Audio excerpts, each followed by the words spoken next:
할렐루야. 한 마리 사슴이 목이 말라서 물가에 와서 물을 마시면서 물가에 자기가 비춰진 모습을 볼 때 아주 아름답고 웅장한 그 사슴뿔을 보면서 참 자랑스럽게 생각했습니다. 내가 대단하구나.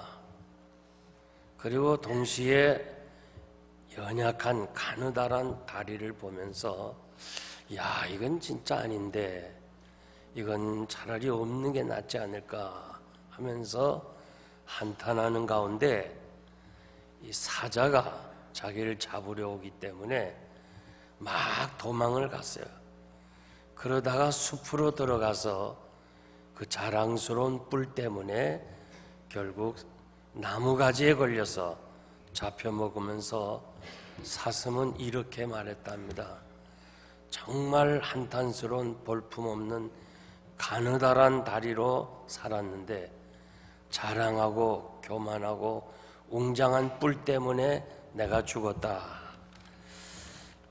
알아들은 사람은 알아들으세요. 그래서 이것은 이솝의 우화입니다. 우리가 살면서 자랑을 해야죠. 자랑해야 됩니다. 그런데 그 자랑하는 것 때문에 때로는 어려움을 당하고 소외되고 모든 사람들에게 상처를 주는 경우가 있고 나의 약함과 또 부족함과 허물 때문에 이익을 가져올 때도 있습니다. 사람은 누구나 다 자랑하기를 좋아합니다. 자랑은 인간의 본성입니다. 과거 헬라인들은 철학을 자랑하고 로마 사람들은 법을 자랑했습니다. 영국은 신사도를 자랑하고 불란스 사람들은 예술을 자랑하고 터키는 한때 유럽을 제패한 오스만 제국의 역사를 자랑했습니다. 미국인들은 부유함을 자랑하면 이 한국 사람은 뭘 자랑하느냐? 월드컵, 올림픽, 한류 바람, 경제 성장과 함께 한국 갤럽에서 조사해 보니까 20세 이상 된 사람이 10이면 9명이 한국에서 태어난 거, 한국에서 사는 것을 자랑스럽다고 그렇게 대답을 했습니다. 요즘 우리 가운데 이렇게 손자, 손녀를 봐가지고 또 자랑하는 사람이 많아요. 그래서 그냥 그걸 셀폰에다 엮고서 어떠한 기회를 잡아서라도 그걸 보여주려고 하는, 이게 다 자랑스러운 일이죠. 누구에게나 자랑거리는 다 하나씩은 다 있어요. 오늘 이 자리에 참석한 여러분들이 다 하나씩은 다 있어요. 사도 바울도 자신이 다메섹 이전에는 세상적인 것으로 가득히 찼어요. 자신은 이스라엘 족속이고 베냐민 지파 사람이고 히브리인 중에 히브리인이고 율법으로는 바리새인이고 참으로 세상적으로 자랑할 것이 많이 있었는데 다메섹에서 예수님 만난 후에는 세상 자랑은 다 버렸다고 그랬어요. 분토같이 버렸다고 그랬습니다. 왜냐하면 예수 그리스도가 너무 귀하기 때문에 그렇습니다. 잠언 27장 1절 2절 보니까 너는 내일 일을 자랑하지 말라. 하루 동안에 무슨 일이 일어날는지 내가 알 수 없음이라. 남이 너를 칭찬하게 하고 내 입으로는 하지 마라. 스스로 자랑하지 말라는 거예요. 남들이 너를 칭찬하는 건 좋지만은 자기가 스스로 칭찬은 하지 말아라. 사도 바울은 자랑하려면 주 안에서 자랑하라. 오늘 11절 12절 말씀 보니까 우리가 어떤 자기를 칭찬하는 자를 더불어 감히 짝하며 비교할 수 없느니라. 그러나 저희가 자기로서 자기를 헤아려 자기로서 자기를 비교하여 지혜가 없다. 이게 무슨 말씀인 거 아니? 고린도 교회에 들어온 사람들이, 거짓 지도자들이 이 사도 바울을 자신의 우월성을 가지고 비교하면서 비판하는 그 소식 앞에 사도 바울이 답변으로 말씀하는 것이 본문입니다. 그래서 이 바울 사도는 자기를 비판하고 자기가 위에 서서 이 바울을 비판하는 그런 사람과 자기가 비교가 되고 싶지 않다 그런 말이에요.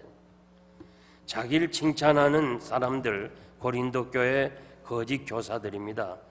자신들이 들어와서 스스로 칭찬하는 것은 성도를 세우는 것이 아니고 자신의 권위 아래 성도들을 그 아래 두려고 하는 행위라는 것입니다. 남과 비교해서 스스로 자랑하는 것은 결국 상대에게 도움이 되지 못하고 아픔을 주는 것입니다. 지금 여러 가지 경제적으로 어려움을 당한 사람에게 가서 자기가 부자라고 물질을 자랑한다면 덕이 되지 못합니다. 병원에서 지금 몸이 아파서 신음하고 있는데 그곳에 가서 자신이 건강하다고 한다면 결국은 그 아픈 사람에게 도움이 되지 못합니다. 어떤 목사님은 자신의 아들이 아주 좋은 대학에 들어갔지만은 교인들이 대학에 들어가지 못한 자녀들이 있기 때문에 말도 못하겠다고 그런 얘기를 제가 들어본 적이 있습니다. 공주병이라는 말이 있는 거 여러분 잘 아는데요. 공주로 생각하는 사람에게 붙여진 이름입니다. 남이 인정하지 않은데도 스스로 잘난치 않은 사람. 지금은 PR 시대입니다. 자신을 사람들에게 알리는 것 중요합니다. 그러나 과장되게 자랑하는 것은 인간관계를 해치는 것입니다. 야고보서 4장 16절 말씀 보면 이제 너희가 허탄한 자랑을 자랑하니 이러한 자랑은 다 악한 것이니라.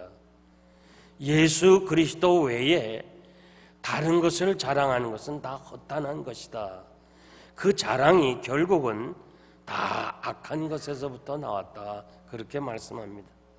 세상의 모든 것은 하나님의 섭리 속에 되어지는데 여러분들이 뭔가 자랑할 것이 있다면 그것은 하나님의 은혜인데 그것이 내 것이냐, 내가 어떻게 힘으로 얻은 것이냐 그렇게 자랑한다면 사탄이 기회를 가지게 되는 것이고 결국 그것은 자기를 멸하는 것이라고 그랬습니다. 요한일서 2장 15절에서 16절 보면 이 세상이나 세상인 것들을 사랑하지 말라. 누구든지 세상을 사랑하면 아버지의 사랑이 그 속에 있지 아니하느니라. 이 세상에 있는 모든 것은 육신의 정욕과 안목의 정욕과 이생의 자랑이니 다 아버지께로부터 온 것이 아니니라. 세상으로 쫓아온 것이기 때문에 이 세상의 자랑은 다 지나가는 것이다. 고린도 교회에 들어온 거짓 교사들은 자기의 기준과 그 척도를 가지고 다른 사람을 평가했습니다. 자기 기준으로 자랑하고 남을 비판하게 되는 것입니다. 그래서 그들은 사도 바울을 비판을 했습니다. 자기 기준으로 생각하고 판단하는 것은 악한 것입니다. 이 시대의 특징은 너무 개인주의입니다. 절대적 기준이 자기 자신입니다. 자신이 옳다고 생각하면 그것이 옳은 거예요. 남 상관이 없어요. 그저 내가 이것이 옳다 이렇게 한다면 결국 남들을 함부로 대하고 함부로 말을 하고 정죄하고 행동할 때가 너무 많아요. 그래서 결국은 그 한 사람으로 인해서 국가가 어려움 당하고 민족이 어려움을 당하는 경우가 너무 많아요. 가만히 보면 이 한 사람의 중요성이 얼마나 참으로 큰지 몰라요. 그 좋은 예가 리퍼드 미국 대사에게 시해한 그러한 행동이라고 저는 생각합니다. 그래서 정말 바라는 것은 그 한 사람 김기종이라는 사람의 행동이지 그것이 결코 한국에 있는 사람들의 전반적인 반미 사상이 아니라는 것을 미국인들이 알도록 우리가 기도해야 돼요. 그건 한 개인의 행동이지 결코 한국 사람을 대변하는 게 아니에요. 그러나 엄청난 그런 일을 함으로써 세계적으로 한국은 위험한 나라다, 반미 사상이 있다, 이것이 얼마나 불행한 거예요. 고린도 교회뿐만 아니라 현대 교회에서도 자기 기준에 따라 다른 사람을 평가하고 그것으로 자신은 그런 사람이 아니다 하고 자랑하고 의로운 척하는 것은 예수 그리스도의 몸인 교회에 상처를 주는 것입니다. 우리의 판단 기준은 자신이 아니고 예수 그리스도가 되어야 됩니다. 믿습니까? 주님이라면 이 문제를 어떻게 하실까? 주님이라면 이 상황에서 무엇이라고 말할 수 있을까? 항상 우리는 주님이 판단 기준이 돼야 돼요. 하나님의 말씀이 판단 기준이 돼야지 자기가 해서는 안 된다는 거예요. 항상 우리는 부부관계에서도 왜 이렇게 불편해요? 자기 기준에 의해서 행하기 때문에 그렇습니다. 우리는 우리 몸에 예수의 죽으심을 갖고 다니는 사람들이에요. 그럼 항상 기준이 예수 그리스도에게 있어야 하는 것입니다. 우리는 주님과 같이 생각하고 주님과 같이 행해야 되는 것입니다. 자기로서 자기를 비교하니 지혜가 없도다. 자기가 세운 기준을 가지고 자신이 최고입니다. 그리고 그 기준으로 남을 보니까 전부 자기보다 다 못한 거예요. 그렇게 생각하는 것은 자기로서는 지혜롭다 그러지만은 하나님이 보실 때, 사람들이 볼 때는 어리석은 행동이라는 거예요. 항상 여러분들이 사람들에게 인정을 받고 하나님께 영광을 돌리기 위해서는 예수 그리스도의 기준으로 항상 생각하라 그 말이에요. 자기 기준으로 사도 바울을 비교해서 내가 월등하게 바울보다 낫다 하면서 사람들에게 거짓으로 교회를 어지럽히는 그런 사람을 향해서 바울 사도가 지적하는 것입니다. 마태복음 7장 3절 보니까 주님은 어찌하여 형제의 눈 속에 있는 티는 보고 내 눈 속에 있는 들보는 깨닫지 못하느냐. 자신에 대해서는 항상 관용하고 남에 대해서는 엄격하게 적용하는 것은 성도의 자세가 아닙니다. 나의 잘못을 언제나 정당화하고 괜찮은 것이라고 생각하고 남의 잘못은 결코 용서하지 않는다면 그것은 성도의 자세가 아닙니다. 성도는 다른 사람에 대해서는 관대하고 자신에 대해서는 엄격해야 되는 것입니다. 사도 바울은 쳐서 복종시켰다고 그랬어요.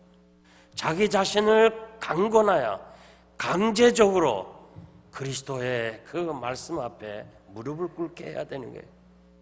형제가 잘못했을 때 우리 자신을 돌아보고 나도 저런 사람이 되지 않아야지, 그렇게 자기를 돌아봐야지 남들을 정죄해서는 안 된다는 거예요.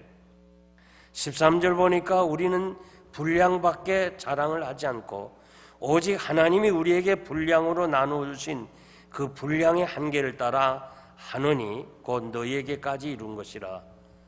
조금 우리 성경은 이해하기가 좀 어려워요. 이 공동 번역을 보니까 우리는 한도 이상으로 우리 자신을 내세우지 아니하였습니다.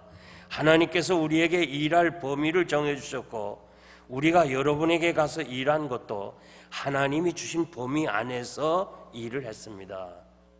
그러니까 하나님이 주신 그 범위 안에서 교회를 세웠고 교회를 섬겼고 그리고 모든 일을 했기 때문에 그렇게 비판하지 말라는 거예요.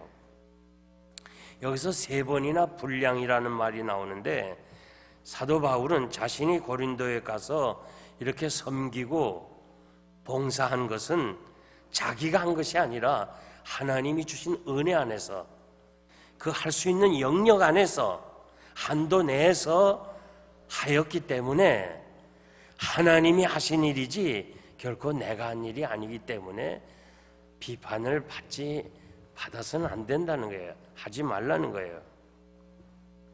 그러면서 바울 사도는 내가 자랑할 것이 없다. 하나님이 주신 은혜 안에서, 하나님이 하게 하신 범위 안에서, 하나님이 감당할 수 있는 능력을 주신 것 안에서 했기 때문에 나는 자랑할 것이 없다는 거예요. 여러분, 하나님이 내게 주신 분량이 있고 다른 사람에게 주신 분량이 있습니다. 다만 우리는 각자에게 주신 한도 내에서 최선을 다하면 되는 거예요. 남의 거 부러워할 것도 없고 내 것이 적다고 불평할 것도 없고, 그래서 하나님이 주신 범위 안에서, 이 분량 안에서, 영역 안에서 최선을 다하면 되는 것을 믿습니다. 옛날에는 한 사람이 다 모든 것을 다 했어요. 요즘은 전부 분업이잖아요. 제가 그 인도네시아 공장에 가보니까 3,000명, 5,000명이 말이죠. 계속 하루 종일 한 사람은 주머니만 자꾸 바느질하고, 한 사람은 또 이 팔뚝만 계속해서 만들고, 그래서 계속해서 몇백 명이 그냥 쭉 고줄에는 주머니만 만들다 결국 저 뒤로 가면 완제품이 나오는 것을 잘 볼 수 있습니다. 그래서 하나님은 이 교회를 세우기 위해서 각자에게 주신 은혜가 있어요. 각자에게 주신 그 분량이 있어요. 그래서 그 분량 안에서 우리가 최선을 다하고 하나님이 원하시는 대로 섬기면 이 교회가 세워지는 줄 믿습니다. 하나님 앞에서 책임과 한계가 있어야 됩니다. 로마서 12장 3절 보니까 내게 주신 은혜로 말미암아 너희 중 각 사람에게 말하노니 마땅히 생각할 그 이상의 생각을 품지 말고 오직 하나님께서 각 사람에게 나누어 주신 믿음의 분량대로 지혜롭게 생각하라. 믿음의 분량대로 지혜롭게 생각하라고 그랬어요. 우리는 생각을 잘해야 되는데 믿음의 분량대로 생각해야 돼. 어떤 사람이 실수하고 잘못했다면 그 믿음이 분량이 거기까지밖에 안 됐어 그래. 내가 그런 잘못을 범하지 않은 것은 내가 잘나서가 아니고 내가 교육을 많이 받아서가 아니라 하나님이 나에게 믿음의 분량을 그만큼 줬기 때문에 내가 그런 사람이 되지 않았으니 그저 거기까지밖에 못하는 것을 너무 정죄하고 비판하고 그러지 말라는 거예요. 정말 우리가 이 하나님의 말씀을 상고하면서 그 한 절 한 절을 우리 마음속에 깊이 간직하고 그대로 행한다면 가정이 살고 교회가 살고 우리가 사는 이 공동체가 아름답게 번성할 줄 믿습니다. 우리가 남의 수고를 가지고 분량밖에 자랑하는 것이 아니라 오직 너희 믿음이 더할수록 우리의 한계를 따라 너희 가운데서 더 위대하게 자기를 바라노라 그랬습니다. 우리는 범위를 넘어서 남이 한 수고를 자랑하지 아니해야 되고 생색내지 아니해야 된다 그 말이에요. 사도 바울은 교회를 개척하고 열심히 섬기고 그리고 정말 아름답게 교회가 세워졌어요. 그런데 뒤에 들어온 사람들이 결국 사도 바울이 한 모든 것을 다 자기가 한 것이냐 자기 것으로 만들고 그리고 바울이 했던 것을 전부 무시하고 비판하고 잘못했다 하면서 결국 자기 모든 것을 자기에게 돌리는 행위, 그것은 진정으로 잘못된 것이라고 그렇게 교회 지도자들에게 이야기하고 있습니다. 저는 참 이 말씀을 통해서 중요한 우리가 교훈을 얻어야 되는데 오늘날 이 큰 교회들이 이렇게 지도자가 바뀌면서 교회가 어려워지는 것을 볼 수 있습니다. 이 후임자가 전임자의 수고를 인정하지 아니하려고 해요. 그 전임자가 한 모든 수고를 다 자기가 하는 것에서 다 그걸 다 가지려고 그래요. 그리고 전임자가 한 것이 결국 모든 사람들에게 인식되었으니까 인정되었으니까 그것을 부셔버리고 자기가 자기 생각대로 하려고 하다가 교회가 어려움을 당하는 것을 너무 많아요. 그래서 가장 중요한 것은 우리는 무엇이든지 간에 전에 하던 사람의 그 공을 인정하고 거기다가 내 분량, 내게 주신 그 한도 내에서 최선을 다하면 교회가 세워지고 모든 것이 이루어지는데 그걸 다 부셔버리는 거예요. 그래서 이 영생장로교회가 이제 중요한 것은 저를 이어서 후임하시는 분이 이 교회가 오늘까지 개혁주의 신앙과 선교와 전도에 전념한 이 사실을 인정하고 여기에 맞춰서 계속 이 일을 추진해 나가면 교회가 계속 성장해 나가는 거예요. 만약에 다른 어떤 분이 이 제도를 부셔버리고 이건 다 이용걸 목사가 다 한 것이고 내가 이거 하면 내 빛이 없다 생각하고 다른 방향으로 무슨 제자 훈련한다든지 뭐 다른 방향으로 하면 이 교회가 어수선해지고 결국 어려움을 당하는 것을 우리가 지금 똑같이 보는 거예요. 우리는 언제나 남의 수고를 인정하고 억지로 인정하는 거 아니에요. 기쁨으로 인정해야 돼요. 수고에 대해서 칭찬과 격려가 필요해요. 자신의 주신 범위 안에서 최선을 다하는 거예요. 하나님이 정해주신 분량 안에서 전임자가 최선을 다해서 일했으니까 그분이 일한 것을 그대로 인정하고 또 내게 주신 분량의 한도 내에서 최선을 다해가는 것, 이것이 하나님이 원하시는 바른 교회라는 거예요. 예를 든다면 어느 전도회 회장이 그 잘 열심히 했어요. 그런데 그 다음에 회장이 전임이 했던 것을 인정하고 그리고 그 격려도 해주고 그 다음에 자기가 그 주어진 한도 내에서 최선을 다하는 것, 이것이 하나님이 원하시는 교회가 아니라는 거예요. 전임 그 회장이 열심히 다 해놨는데 뭐 이렇게 했느냐 하면서 다 부셔버리고 자기가 자기 원하는 대로 하는 거 하나님이 원치 않는다는 거예요. 제가 어느 교회를 집회하면서 한 번은 이제 목사님이 사회를 보시고 또 한 번은 후임자가 사회를 봐요. 근데 목사님이 찬송할 땐 다 앉아서 하는데 후임자가 사회 보는 날은 다 일어나서 찬송하자고 그래요. 그래서 내가 그 후임자인 제 후배이기 때문에 목사님, 찬송은 서서 하나 앉아서 하나 같은데 내가 보니까 그 어제는 그래도 목사님이 그 앉아서 다 찬송 불렀는데 오늘 목사님이 앉아서 부르면 안 되나? 그걸 굳이 서서 불러야 되나? 내가 볼 때도 좀 안 좋으니까 앉아서 같이 부르고 그 다음에 당신이 이 교회를 맡으면 좀 시간이 지나서 서서 하면 어떠냐? 아니라는 거예요. 찬송은 서서 해야 된다는 거예요. 결국은 2, 3년 내에 후임자로 왔다 쫓겨나고 말았어요. 우리가 하나님의 일 할 때 항상 하나님께서 그분에게 주신 분량이 있었어. 전임자에게 주신 분량이 있었어. 그 분량과 은혜와 그 범위 안에서 하였고 또 그 다음에 하나님이 나에게도 그 분량을 주신 거예요.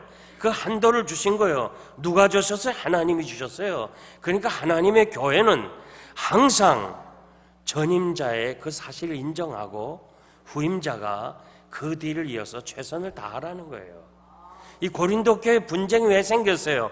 전임자인 바울이 하나님이 주신 은혜 안에서 하나님이 주신 분량 안에서 열심히 했는데 후임자가 와서 다 부셔버리는 거예요. 그리고 뭐 이렇게 했느냐 그러고 비난하는 거예요. 자기를 높은 데 위치해서 바울 사도를 비판하는 거예요. 성도들은 너무 어리석어요. 순간에 변하는 거예요. 아 그렇구나. 그 사실에 대해서 너무 마음이 상해서 편지를 쓴 것이 바로 오늘 본문의 내용입니다. 그러면서 중요한 것을 말씀하는데 이 자기 자랑하고 자기 우월 가지고 자기가 뭐든 행하는 것이 다 최고라고 하는 그 거짓 지도자들 향해서 진정 자랑하고 싶으냐? 자랑할 것은 주 안에서 자랑하라. 주 안에서 무엇인가 자랑하라는 뜻이 아니에요. 에레미야 9장 23절 보면 여호와께서 이같이 말씀하시되 지혜로운 자는 그 지혜를 자랑치 말라. 용사는 그 용맹을 자랑치 말라. 부자는 그 부함을 자랑치 말라. 자랑하는 것은 이것으로 자랑하리니 하나님 알게 된 것을 자랑하라. 믿습니까? 하나님을 알게 된 것을 자랑하라. 주 안에서 자랑은 주님 외에는 자랑할 것이 없습니다. 이것이 성도들의 자세입니다.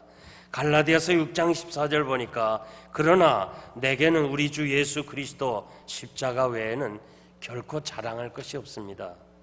빌립보서 3장 3절 보니까 하나님의 성령으로 봉사하며 그리스도 예수를 자랑하고 우리가 세상에 자랑할 것은 예수 그리스도를 믿게 된 것입니다. 예수를 믿게 된 것을 자랑하라는 거예요. 믿습니까? 이 세상에서 예수 믿게 된 거 가장 큰 축복인 줄 압니다. 밤에 자다가도 일어나도 어쩌다가 내가 예수 믿게 됐나. 오늘 전도 한번 해보면 알잖아요. 아무리 해도 예수를 안 믿는데 내가 어쩌다 예수를 믿고 보지 못하나 그분을 사랑하고 내가 아직도 가보지 못했지만은 천국을 사모하면서 그래도 이 땅에서 하나님 나라를 위해서 일하게 됐다는 거 얼마나 감사하냐 이거예요. 이 사실을 지금 바울 사도는 성경 구절구절 말씀하고 있어요. 우리가 아직 죄인 되었을 때 그리스도께서 우리를 위하여 십자가에 죽으심으로 하나님께서 우리에 대한 자기 사랑을 확증하셨다는 거예요. 우리가 의로워서가 아니에요. 죄인 되었을 때 하나님께서 그 아들을 세상에 보내셨다는 겁니다. 그리고 우리를 하나님의 자녀로 양자로 삼으셔서 우리가 하나님을 아버지로 부르게 했다는 거예요. 요한복음 1장 12절 보니까 영접하는 자 곧 그 이름을 믿는 자들에게는 하나님의 자녀가 되는 권세를 줬다 그랬어요. 하나님의 자녀가 되는 권세 얼마나 귀해요. 세상에 그 부모 가진 자녀도 권세가 있는데 여러분 자녀들 보세요. 얼마나 권세 있어요. 끝까지 그냥 다 달라고만 하고 그리고 대학까지 다 졸업하고 졸업시키고 또 결혼식까지 다 하고 결국 부모는 나중에 없는 거예요. 없어요. 캐시가 없어요. 다 줘서. 그러니까 여러분 절대 주지 말아요. 이 미국식으로 해야 돼요. 미국은 다 고등학교까지만 하면 대학은 네가 다 알아서 하라는데 굳이 미국에 와서 한국식으로 다 줬어요. 그런데 아들은 미국식으로 배웠어요. 그래서 부모 생각 안 해요. 그래갖고 노년에 말이지 준비 안 돼서 그냥 어려운 사람 많잖아요. 그러니까 지금부터 단단히 일르든가 아니면 그냥 안 줘야 돼요. 세상에 자녀가 되는 것도 권세가 있는데 하나님의 자녀가 되는 것이 얼마나 큰 권세예요. 아멘 하는 사람만 복 받으세요. 이사야 46장 3절에서 4절 보니까 야곱 집이여 이스라엘 집에 남은 모든 자여 나를 들을지어다. 배에서부터 나무로부터 내게 안겼고 태에서 나무로부터 품기운 너희여 너희가 노년에 이르기까지 내가 그리하겠고 백발이 되기까지 내가 너희를 품을 것이라. 내가 지었은즉 안을 것이요 품을 것이요 구하여 내리라. 하나님이 약속해 주었어요. 우리가 백발이 되기까지 하나님이 책임지시겠다는 거예요. 예수 믿는 게 얼마나 큰 축복이에요. 그리고 더 큰 축복은 부부가 같이 예수 믿는다는 거 얼마나 감사한 거예요. 한 사람 예수 믿고 한 사람 예수 안 믿어봐요. 얼마나 불행해요.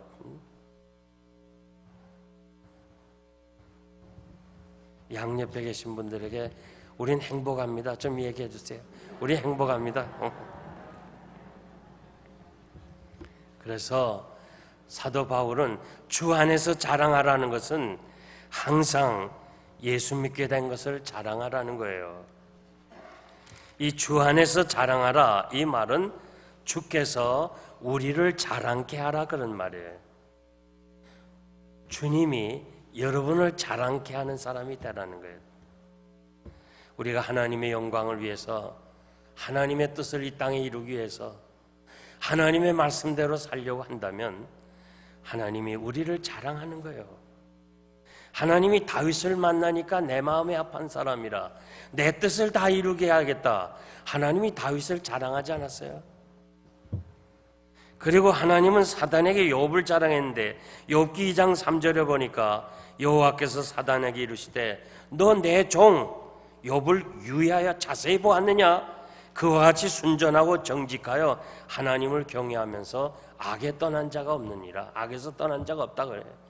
하나님이 사탄에게도 욥을 자랑했어요. 이럴 때 사탄이 뭐라고 말해요? 욥이 어찌 까닭없이 하나님을 경외하겠습니까? 하나님이 많이 축복해 주었으니까, 소유물이 많으니까 하나님 경외하지, 소유물 한번 가져가 보세요. 여호와를 욕할 겁니다. 하나님은 욥을 자랑하는데 사탄은 까닭에 신앙에 축복을 해준 까닭에 욥이 하나님을 경외하지, 축복을 한번 뺏어가 보세요.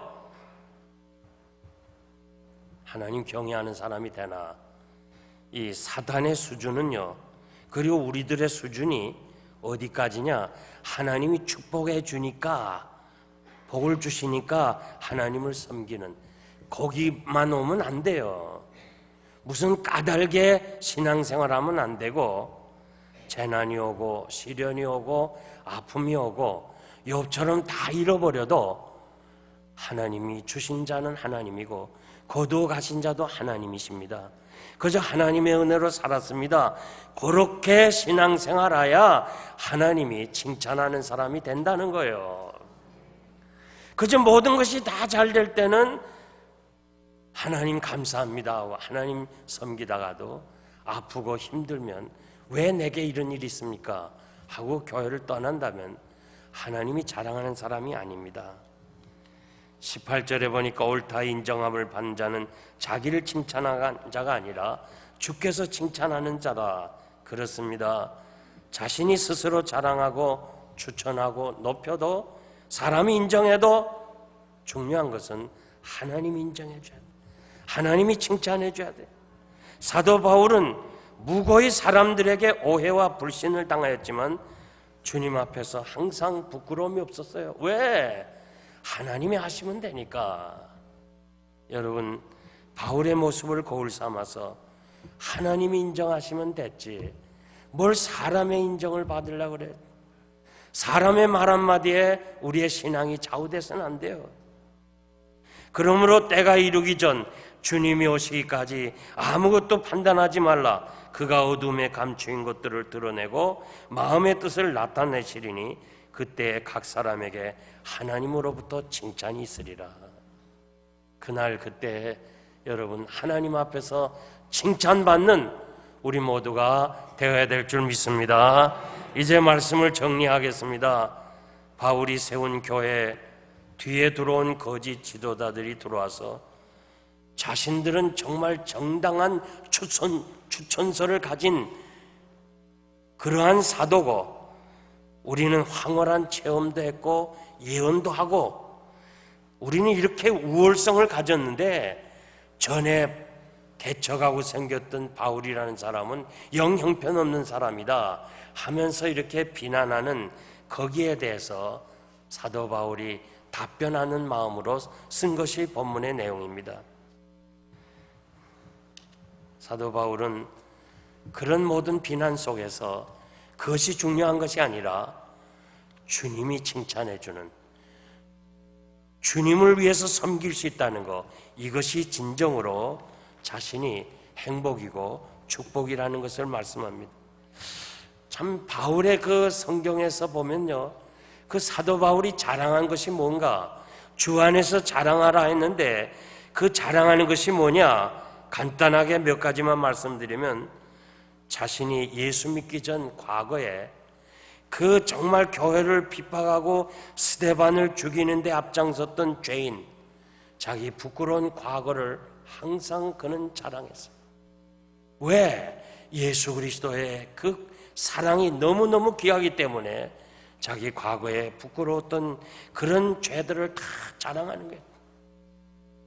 예수 그리스도가 귀하고 예수 믿는 것이 정말 자랑스럽다면 예수 믿기 전에 그 잘못된 과거, 부끄러운 것도 하나님 앞에 내세울 수 있어야 돼요. 바울의 그 두 번째 자랑은 자신의 연약함을 자랑했어요.